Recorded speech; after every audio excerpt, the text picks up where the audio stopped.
Hello guys, আসসালামু আলাইকুম। Welcome back to our new video. সবাই কেমন আছেন? আলহামদুলিল্লাহ, আল্লাহর রহমতে আমিও ভালো আছি। সকালে নাস্তা করে চলে গেলাম রান্না করতে। আজকে রান্না করব কুমড়ো শাক ভাজি, তার সাথে শিমের বিচি রান্না করব, যাকে আমাদের বাসা বলা হয় খাইসা।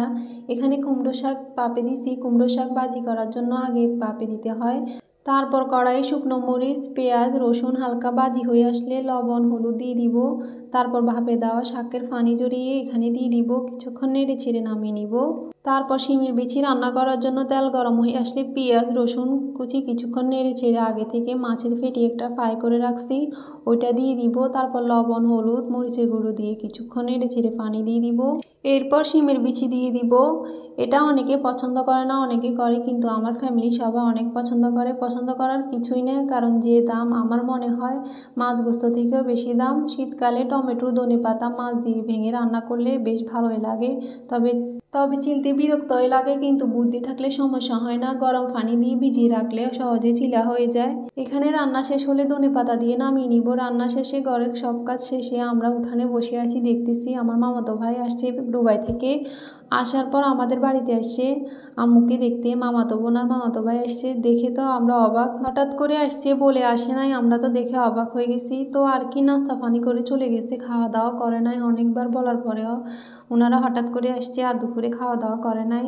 আসার সময় ফল নিয়ে আসছে, নাস্তা করে চলে গেছে। তারপর আমরা ওনারা যাওয়ার পর খাওয়া দাওয়া করতে চলে গেছি। দুপুরে খাওয়া দাওয়া শেষে চলে গেছি সন্ধ্যাবেলা বাবা পিঠা বানানোর জন্য। এখানে বাবা পিঠা দুধ দিয়ে মাখবো। দুধ দিয়ে মাখলে টেস্টটা আরও ভালো আসবে। মাখা হলে এখানে সব প্রসেস রেডি হয়ে গেলে চলে যাব উঠানে। উঠানে মাটির চুলায় বানাবো। এখানে চালের গুঁড়ি দিয়ে দিব, তারপর নারকেল মিঠা দিয়ে এভাবে একটা একটা করে সবগুলো বানিয়ে নিব। অনেকে বলে পিঠা নাকি অনেক সোজা, কিন্তু আমার কাছে মনে হয় না। খাইতে সোজা, খাইতে কোনো ঝামেলা নাই, কিন্তু আমার মনে হয় বানানোর মধ্যে অনেক ঝামেলা।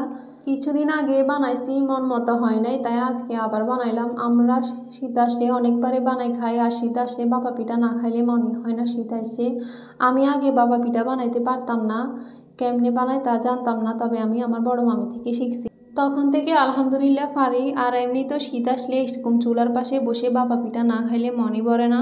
সব কিছু গুছিয়ে করতে করতে অনেক লেট হয়ে গেছে। আর তার উপর আমার ভাগিনা তো আছে, তার জন্য কোনো কাজে সহজভাবে করা যায় না। যখন আমরা ছোট ছিলাম আমার আম্মু বানাইতো, তখন আমরা খেজুর রস দিয়ে বেশি খাওয়া হতো, এরকম নারকেল মিঠা দিয়ে তেমন খাওয়া হতো না। কিন্তু এখন খেজুর রস কোথায় পাবো, এখন তো খেজুর রস চোখেই দেখি না। যাই হোক, এখানে আমার পিঠা সবগুলো বানানো হয়েছে, আরও অনেকগুলো বানানো হয়েছে, ওগুলো খাওয়া হয়েছে। এখানে কয়েকটা রাখছি আপনাদেরকে দেখানোর জন্য। কেমন হয়েছে অবশ্যই জানাবেন। আলহামদুলিল্লাহ, আমার কাছে তো বেশ ভালো লাগছে। কিছুদিন আগে বানাইছি, তখন থেকে আজকেরটা মজাই হয়েছে। যাই হোক, আজকে এখানে শেষ করছি। সবাই ভালো থাকেন, সুস্থ থাকেন। আসসালামু আলাইকুম।